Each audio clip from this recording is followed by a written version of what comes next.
हमारे साथ मेहमान जुड़ गए हैं। महेश वर्मा, नेता भारतीय जनता पार्टी के, हमारे साथ इस पूरे डिबेट में होंगे। स्वागत आपका।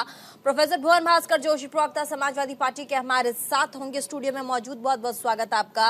निरंजन पोद्दार, राजनीतिक विश्लेषक, पॉलिटिकल एक्सपर्ट, हमारे साथ जुड़ गए। बहुत बहुत स्वागत आपका। सबसे पहले हमारे साथ निरंजन पोद्दार हमारे साथ राजनीतिक विश्लेषक के तौर पर बैठे हैं। क्या कारण है कि कांग्रेस पार्टी बहुत कोशिश कर रही है कि किसी तरह से सीटें बढ़े?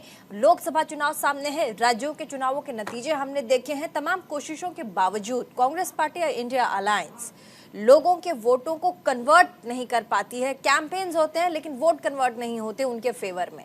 अभी भारत न्याय यात्रा कांग्रेस पार्टी निकाल रही है। जनवरी से लेकर मार्च तक ये वो महीना होगा, ये वो महीने होंगे, जनवरी, फरवरी, मार्च, जब लोकसभा चुनाव के लिए जो तमाम राजनीतिक पार्टियां हैं वो जमकर कैंपेन कर रही होगी।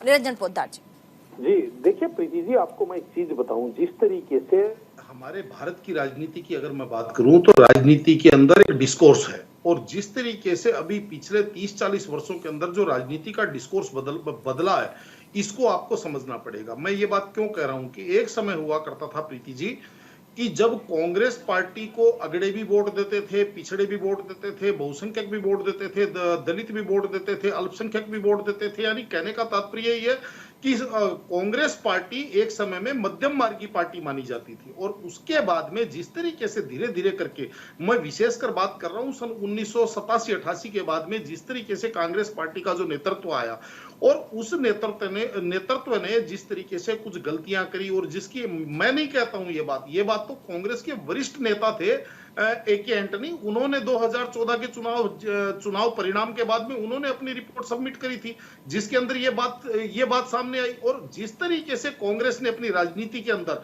जो गलतियां करी, मेरे हिसाब से वो गलतियां आज भी उत्तरोत्तर जारी हैं, क्योंकि उनके अंदर अभी भी मेरा ये मानना है कि कांग्रेस अभी भी जो कारण जो मुख्य है उस कारण पे नहीं पहुंच रही है अभी भी। जो हमारे यहाँ चरक संहिता के अंदर कहा जाता है प्रीति जी, कारण ही निवारण है, कि जिस समय आप मूल कारण यानी कि जड़ में जब पहुंच जाएंगे तो आप निश्चित रूप से उस चीज का निवारण कर लेंगे। लेकिन कांग्रेस अभी भी क्या कर रही है, अभी भी कांग्रेस ऊपर से डाल काट रही है, जड़ तक नहीं पहुंच पा रही। और मैं ये बात क्यों कह रहा हूं, ये बात इसलिए कह रहा हूं कि आज जो भारत की राजनीति का डिस्कोर्स ऐसा हो गया है कि आज की तारीख में वोट दो भागों में बट गए।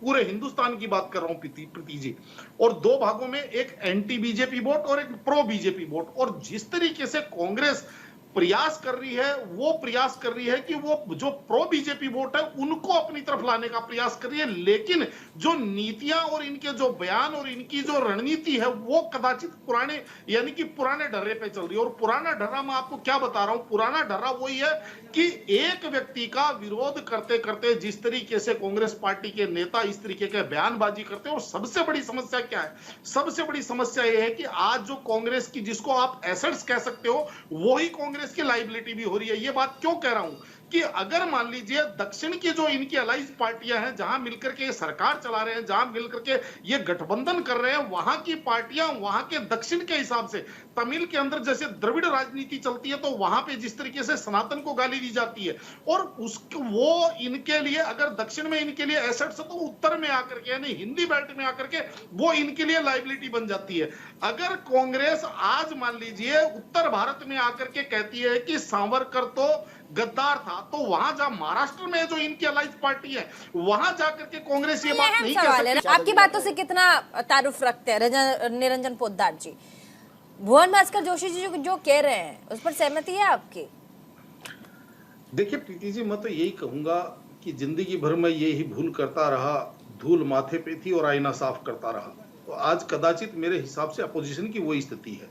जिस तरीके से भुवन भास्कर जोशी जी कह रहे हैं कि मुझे एक बात बताइए कि प्रजातंत्र के अंदर क्या माना जाता है प्रीति जी, जो जनादेश आता है, प्रजा अपना जो जनमत देती है उसी चीज को ये माना जाता है कि प्रजा की नजर में ये चीज सही है या ये चीज गलत है। और जिस तरीके से आपने देखा अभी 5 राज्यों के जो चुनाव परिणाम आए, इन चुनाव परिणामों के अंदर मुझे एक बात बताइए, भुवन भास्कर जोशी जी ने जो मुद्दे रखे, क्या वो सारे के सारे मुद्दे विपक्ष वालों ने रखे नहीं थे? यही नैरेटिव लेकर के चुनाव में गए नहीं थे, और उसके बाद में भी अगर जनादेश ने इन मुद्दों को ठुकरा दिया तो मेरे हिसाब से इनको अब कोई नया मुद्दा या कोई नई बात इनको ढूंढनी चाहिए। अन्यथा मेरा ये मानना है कि जिसको कहते हैं ना, गीले पटाखे को बार बार जलाने से उसके अंदर विस्फोट नहीं होता, पहली बात। दूसरी बात देखिए, एक चीज आपको मैं बताऊं, निश्चित रूप से जो गुलाम सरवर साहब ने कहा, इस चीज को भी आपको समझना पड़ेगा कि कांग्रेस के साथ क्या स्थिति है। वो एक फिल्म थी ना, क्या नाम था, नाना पाटेकर की फिल्म थी, मैं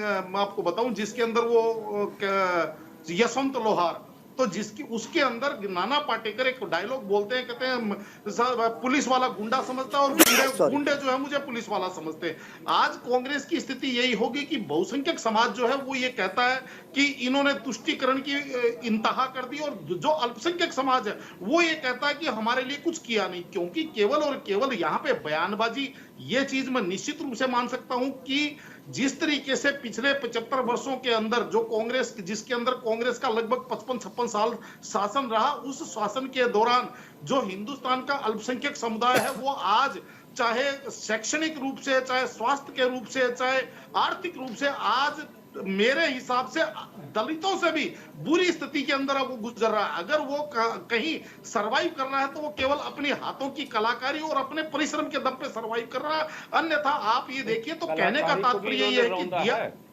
जी, कांग्रेस सरकार ने कलाकारी को रौंदा है सर। भागलपुर में रेशमी चादर एशिया फेम बनता था, इन्होंने बर्बाद किया।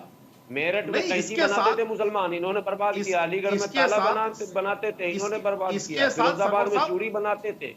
इसके साथ सरवर साहब आपको ये चीज भी देखनी पड़ेगी, लेकिन हुआ क्या, हुआ ये कि जिस तरीके से पिछले कुछ वर्षों के अंदर, और आज भी आपको मैं बताऊं एक बात और प्रीति जी, देखिए मुझे कहने में कोई गुरेज नहीं, कोई संकोच नहीं कि जितने भी सनातन के विरोध में, जितने भी हिंदुत्व के विरोध में जितने भी अपमान भरे जो शब्द आते हैं, वो आप ये मान के चलिए इन राजनीतिक दलों के द्वारा आते हैं। मेरे को कोई मुसलमान नेता इक्का दुक्का ही मिलता है जो किसी सनातन के अपमान के अंदर कोई शब्द कहते हो। तो कहने का तात्पर्य मुझे ये चीज समझ में नहीं आई कि ये भला क्या करना है। ठीक है मेहमान, बहुत बहुत शुक्रिया इस डिबेट में हमारे साथ आने के लिए, बहुत बहुत शुक्रिया। अपनी अपनी बातों को रखा आपने। और